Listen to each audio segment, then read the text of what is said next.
I'm Shahar Azani, and in the news, the rising wave of anti-Semitism in the United States and across the world in the wake of Israel's operation against Hamas terrorist organization in Gaza. As we know, anti-Semitism appears in many ways, shapes and forms. And it took a violent turn when Jews were attacked on the streets of London, Berlin, Los Angeles and New York, among other places. The bias against the Jewish state, which fueled much anger, appeared also in the way traditional media covered the main story, as well as the way it was depicted on a variety of social media outlets. One such public incident took place with the New York Times when the National Director Emeritus of the Anti-Defamation League, Abe Foxman, publicly cancelled his subscription to the paper, stating, "I grew up in America on the New York Times. I delivered the New York Times to my classmates. I learned civics, democracy, and all the news fit to print for 65 years, but no more. Today's blood libel of Israel and the Jewish people on the front page is enough." Foxman decried the paper's bias against Israel and the paper's front page depicting supposed pictures of Palestinian children who were killed during the recent Israeli operation against Hamas in Gaza. The move was criticized by many in the Jewish world as giving the false and harmful impression to readers that Israel targets children and civilians, when the reality, as we well know, is just the opposite. The Israel Defense Forces did and does its utmost best to avoid such casualties, whereas Hamas randomly and deliberately targets civilians while hiding behind civilians. To discuss this important issue and more, I am privileged to have with me on JBS the legendary Abe Foxman, an admired community leader, activist, and thinker. Abe, thank you so much for joining us on JBS. It's a pleasure having you. How are you? Pretty good. Thank God now. Baruch Hashem Yom Yom, as we say. It was a lot different a year ago. So we begin to appreciate things we took for granted. Hugging our children and grandchildren and hopefully visiting Israel pretty soon. You know, it's a great opening point for our conversation, because just like reality today, my starting point has always been not to take Israel for granted and its existence and the privilege we all have at standing up for Israel and the Jewish people, and especially you, Abe, which leads me to the first question of, you know, the story of the New York Times front page. Tell us a little bit about your feelings and your thought process when you opened the paper that Friday and saw those images. Well, sadly, I wish I could say it was a shocking surprise. It wasn't, because it was part of a pattern. And it was, you know, as we say colloquially, it was the straw that broke the camel's back, or from our perspective, Higiyu Mayim ad Nafesh. That's the water came that high when I said, okay, enough. But ironically and sadly, it's a long process. The New York Times, Jewishly owned,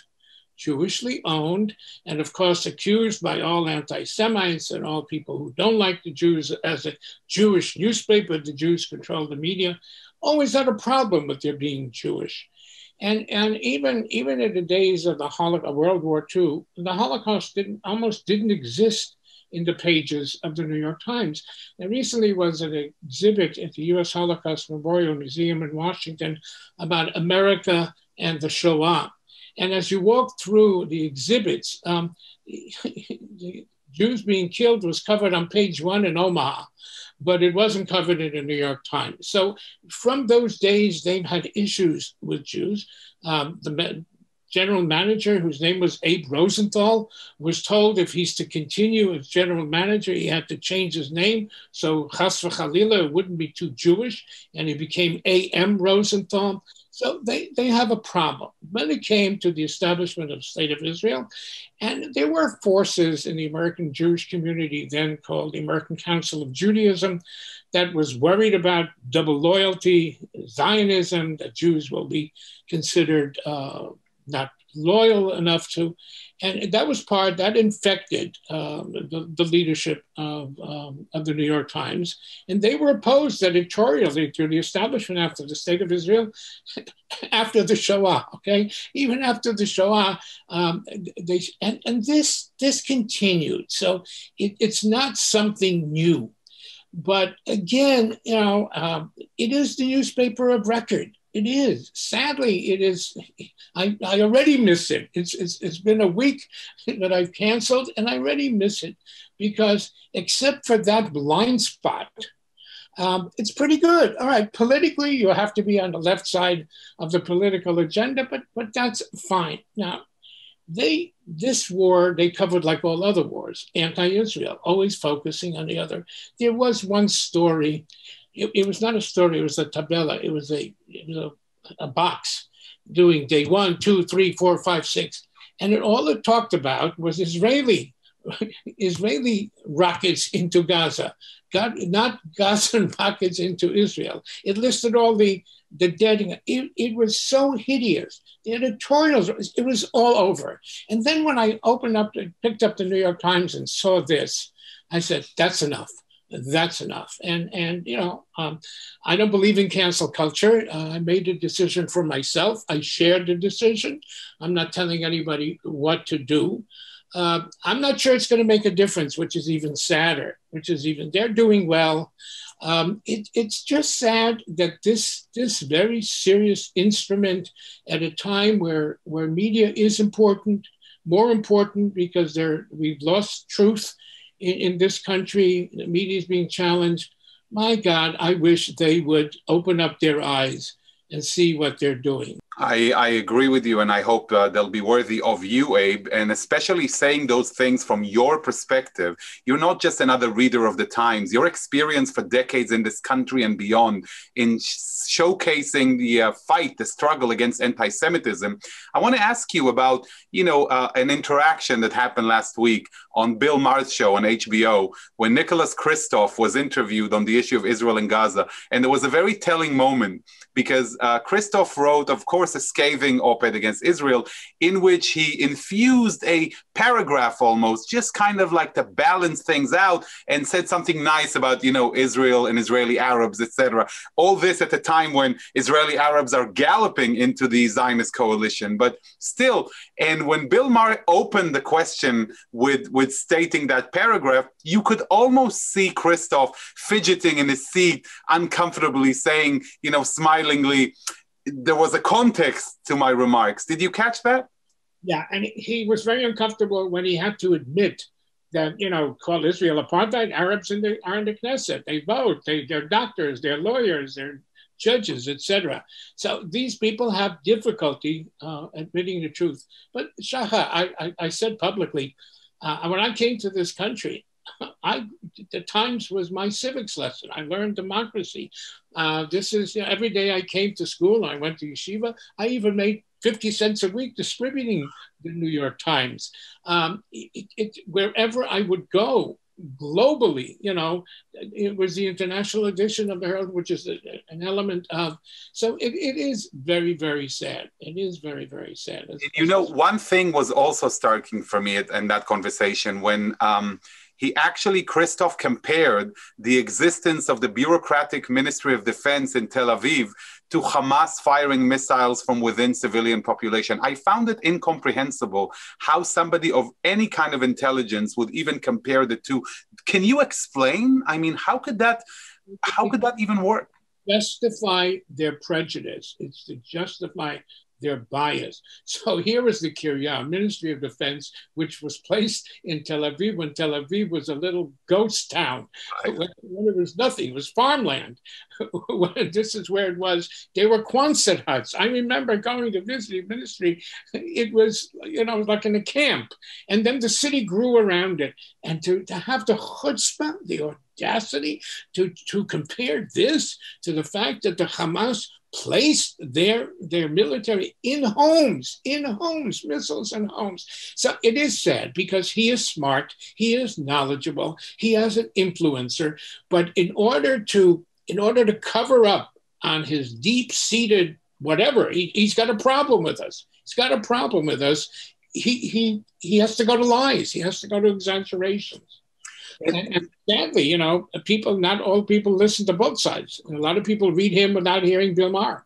Right. And, at the same time, we don't see the problem only with the New York Times. We're seeing celebrity media figures of the younger generation, people like The Daily Show, Trevor Noah and John Oliver on HBO. And they also provide a very biased view of the reality, almost telling Israel, if only you show us more Jewish blood, will we agree to your right to defend yourselves. And I also find it's just like this propaganda war has completely quashed intelligentsia to speaking such utter nonsense. I mean, is it that severe, Abe?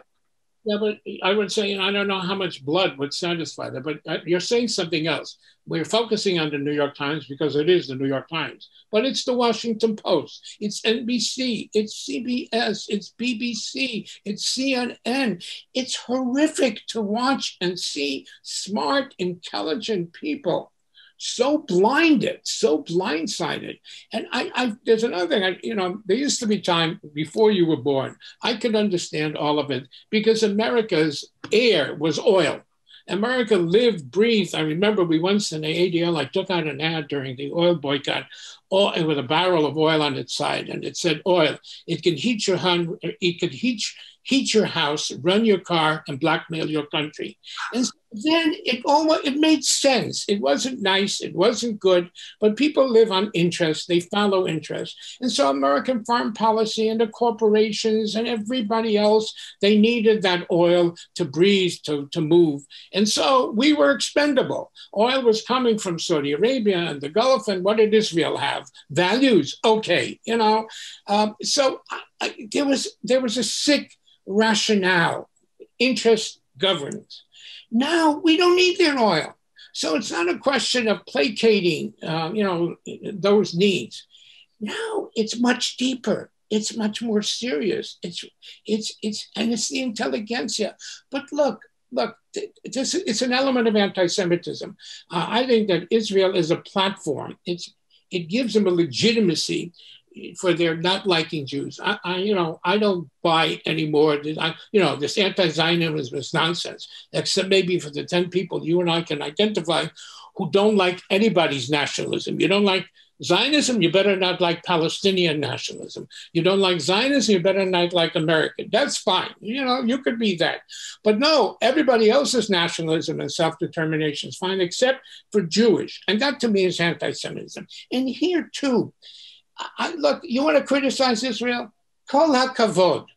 But I want to hear you criticize Saudi Arabia and Russia and China and Myanmar. And if you don't, this is all nonsense. So here too, there is something much, much, much deeper. Look, Zionism was established, grew up to solve the problem of anti-Semitism. So it would be a natural, normal, independent, like everybody else. Ironically, what was not permitted for Jews now is becoming not permitted for Israel. So it's become the Jew of the nations.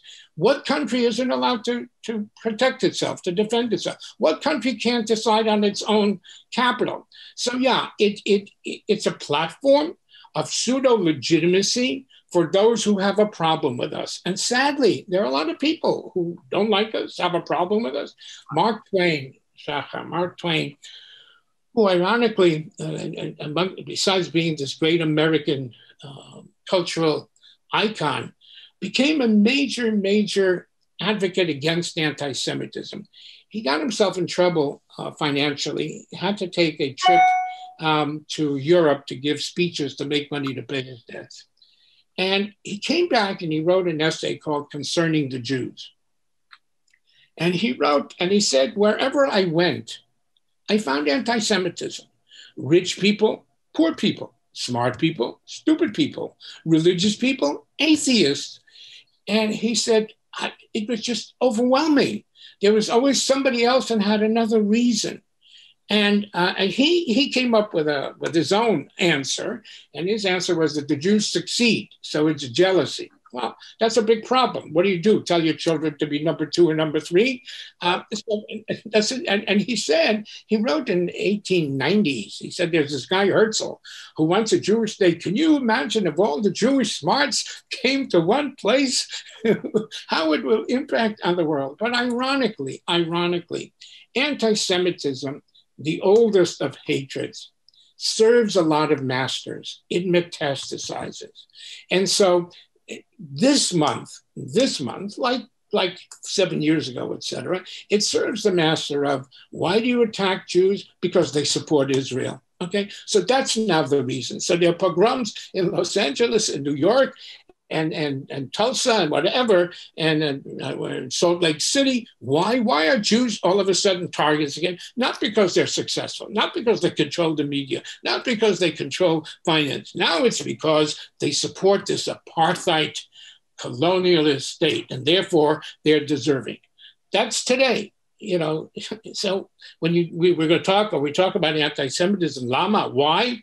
The answer is, if we knew, we could eliminate it. If we knew, maybe we'd find a vaccine or an antidote. The truth is, it serves a purpose. It serves a need. People need to have somebody that they can attack. And we, unfortunately, God's given us a lot of good things, but he's also made us the object and the subject of the chosenness. We're right. Chosen to be singled out. We're chosen to be people who hate us because they're jealous. Okay. Hey, but it seems to me, and you, of course, can, I'd love your opinion from your vantage point, that what's happening in this round is, first of all, a very quick, slippery slope from the political realities on the ground in Israel into beating up Jews in Times Square. And then we all need to remember that it started with social media TikTok of Arabs beating up Jews on the light rail in Jerusalem, and then manifested in Arabs beating up Jews on the streets of, LA and New York. And in addition, the blatant anti-Semitism. There was the interview the other day on CNN with the Pakistani foreign minister, who started by saying, they have all of these connections in the media and all of that money. So naked out there, just in your face, people feel that they have the ability to speak in such a way and they can get away with it? The fact is, it was always there. It was always there. And it was deep, even in our country. It was deep. Those of us who worked in the vineyards of fighting the prejudice, and I've been doing it for 50 years, we came to a realization a long time ago.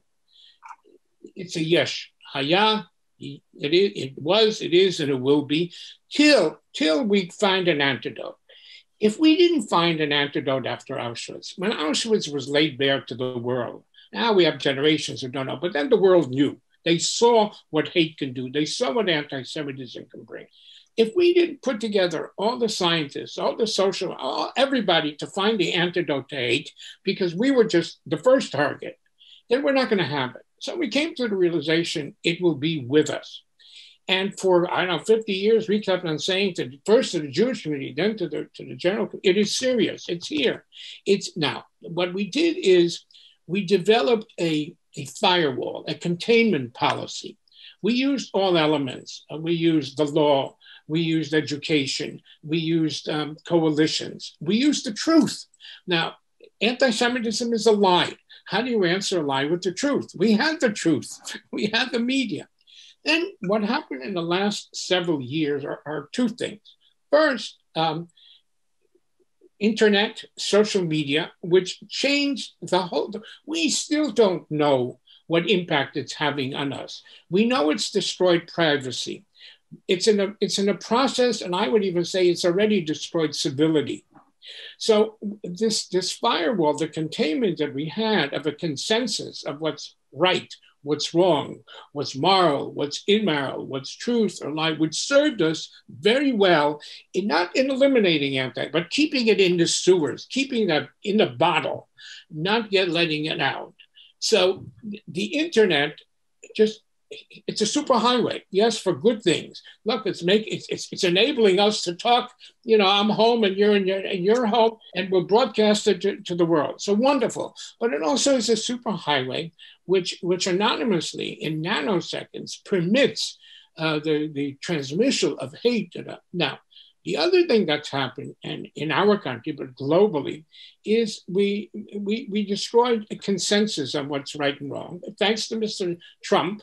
Now, he didn't create anti-Semitism, he didn't create hate, but he gave it the hechsher. It's okay. So the Charlottesville 200, Donald Trump didn't create. They were always there. And I know in the ADL, we knew who they were. We knew what they were saying. But they didn't have the chutzpah to stand up in front of a camera and say, we will replace the Jews. So that's the new atmosphere where all taboos are gone now. So the Pakistani, was it Pakistani? Yeah. foreign minister. He always was an anti-Semite, but he would maybe say it at a party in wherever it was, in Karachi or whatever. But now all of a sudden he feels it's okay. It's okay to say it on international television because the atmosphere has changed. Plus he feels the wind behind him that when he Googles Jews, wow, the algorithms show him that everybody hates Jews, which is you are so correct, because he actually mentions as much in the interview. He says outrightly, I'm just saying what everybody knows. Yeah, absolutely. Because, well, that's the problem. Listen, many years ago, when I was at the ADL and the internet was starting to grow, I took trips to Palo Alto and I met with some of these geniuses. And I said, I didn't understand a lot of it. And I said, you know what? Thank you. You've given us the means of educating, information. This is all wonderful. But there are unintended consequences of your genius. I don't blame you for it, but you have a responsibility. Their answer then to me was algorithms. Algorithms. But, they blamed everything on algorithms. But the truth is, we now know, we didn't know as much then, they control the algorithms. Right. Listen, Shahar, on my tweet on the New York Times, as of now, there are 4,800,000 impressions. 4,800,000 people in less than a week have touched that tweet. It doesn't happen by magic. It happens because people are manipulating. They're taking it to an audience. The audience they're pushing it. They're pushing it out. Somebody's doing either for money or for interest or whatever. So it's a new tool which has so impacted. I have to say that in this regard, I am very happy that your voice was echoed to such a degree, and hopefully it will continue to echo. This is the one time where I fully support the algorithm, but I get what you're saying. But it's scary because somebody's playing it. Somebody's playing positive and negative. And they have a power that we never believed. I don't think they believed that they would have. But now they admit that they play with the algorithms and it's for profit, okay? And look, politically, it's been used. Obama first came on it.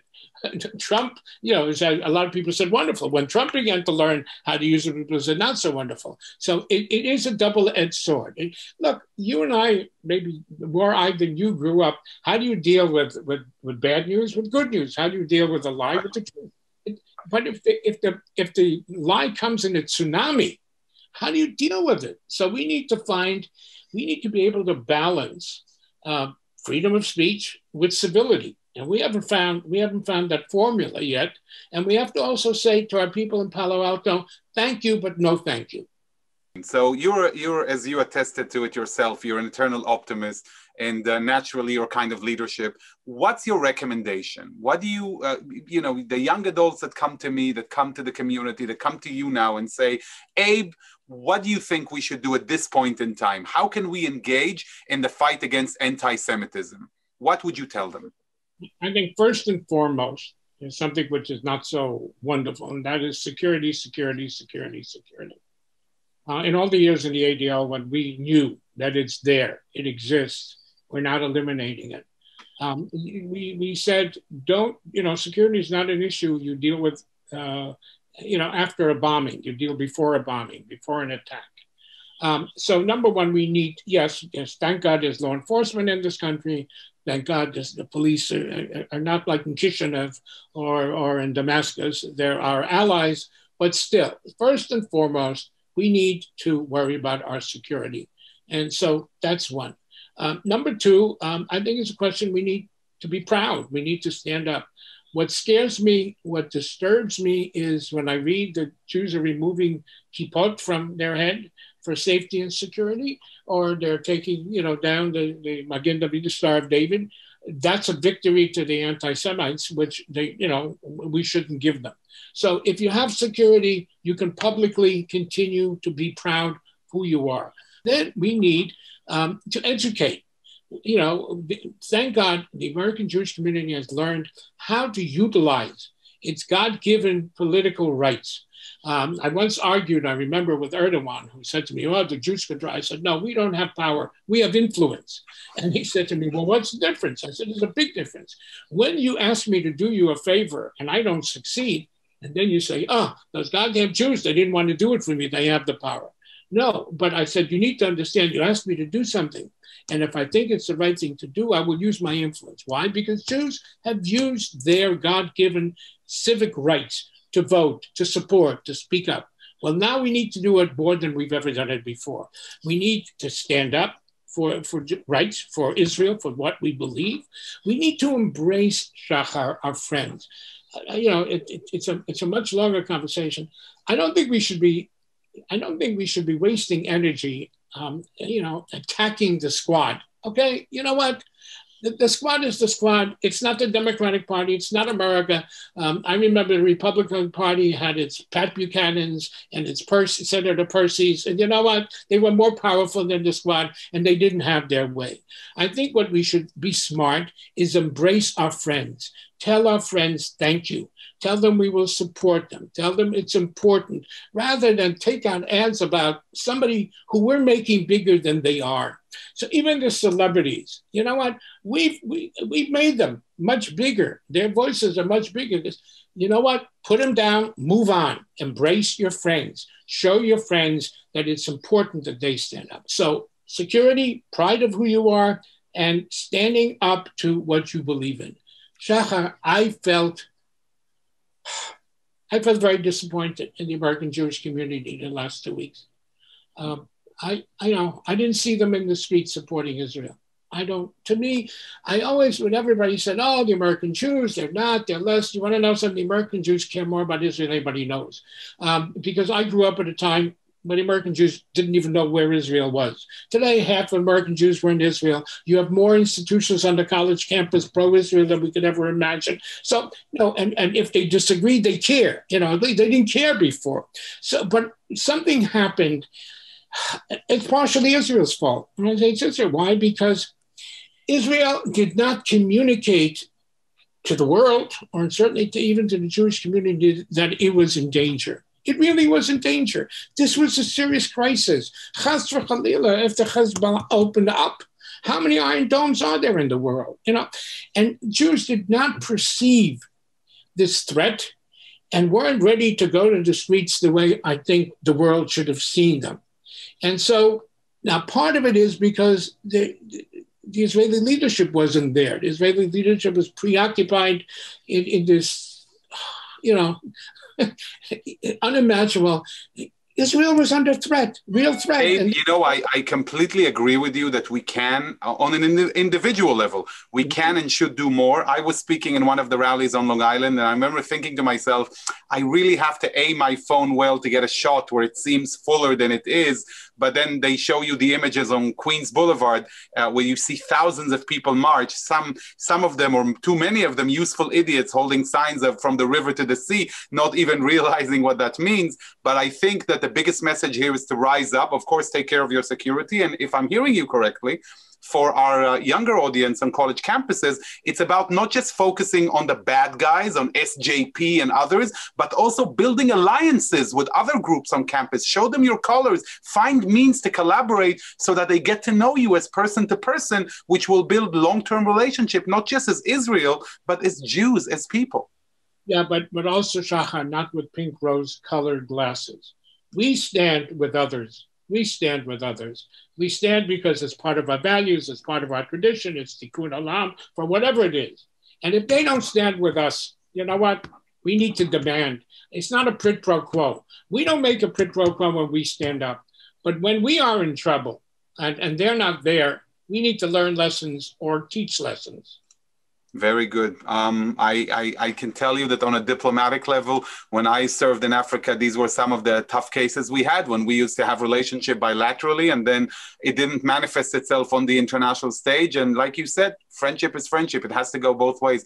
Abe, I can't thank you enough. This conversation has been amazing, not just for me, but for all of our viewers and listeners. Your wisdom is tantamount to gold. Thank you for sharing it with us.